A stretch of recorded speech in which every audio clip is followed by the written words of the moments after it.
This school in Cameroon has extremely dilapidated and hazardous classrooms, no running water or electricity, and only a single toilet shared by over 3,000 kids and staff daily. And what's even worse is despite the school's mission to empower young girls and provide them a safe haven from domestic abuse and other challenging conditions, many children cannot enroll because of overcrowding and deteriorating conditions.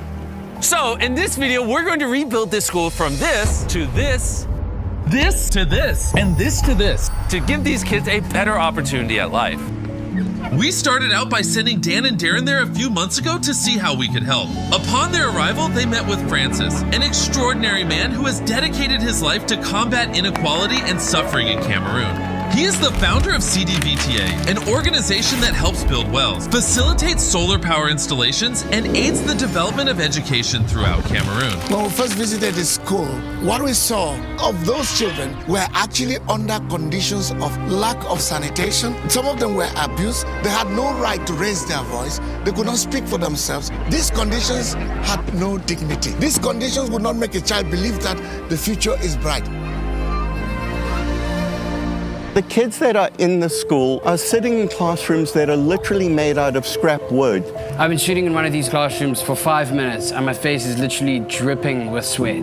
I can't imagine what it must be like to sit in here for an hour-long lesson and learn.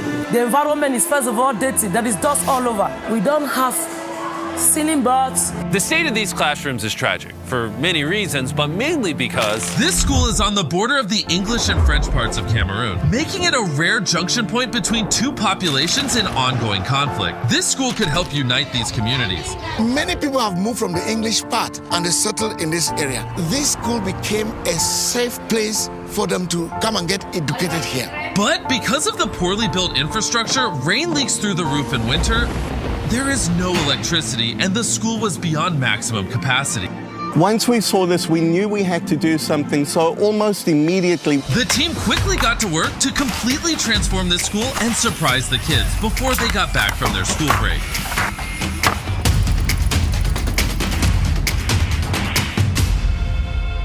And before the kids returned from their holidays, Darren and Dan went to visit their brand new classrooms.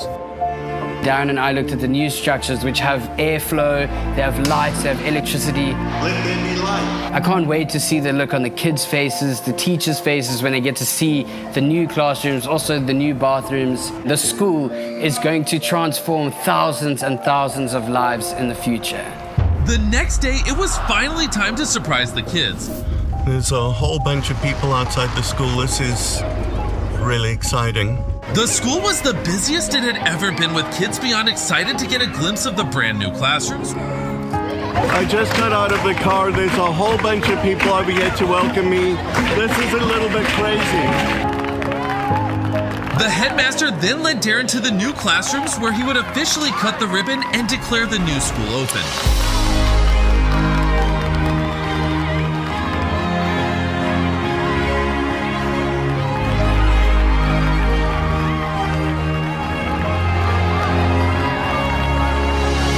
When the environment is beautiful, academics move positively.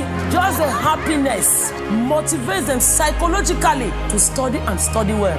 In interacting with these kids over here, I realized that these are children that have a thirst to learn, and providing them the opportunity to realize that is probably the best legacy that we'll leave behind in this community. I can't imagine the impact this will have on the lives of children in this school. Thank you, and thank you very much indeed. Before I show you an unexpected surprise the community had for Darren, I want to tell you about the amazing sponsor of this video, electric e-bikes. They're back on board and supporting our mission with their affordable, eco-friendly, and fun-to-ride bikes. Time and time again, they have shown their dedication to a global impact by helping us rebuild an orphanage, donating thousands of shoes to kids in South Africa, and distributing millions of clothes worldwide. Additionally, they helped us power an island in Colombia, a children's sanctuary in Zambia, and give away hundreds of electric bikes all across the globe. And now, for the 8th time this year, they stepped up and helped us build this school in Cameroon. So I just want to give a heartfelt thank you to Electric E-Bikes for their continuous support. Let's get back to the video. Now it is time for Darren's surprise. Okay, So the village leaders took him to a ceremonial hut and dressed him up in local attire. He then took part in a traditional Cameroonian induction as a village elder. What? Forefathers. Okay. Pull it now. Pull it, yes. I've just been honored as a chief in the village.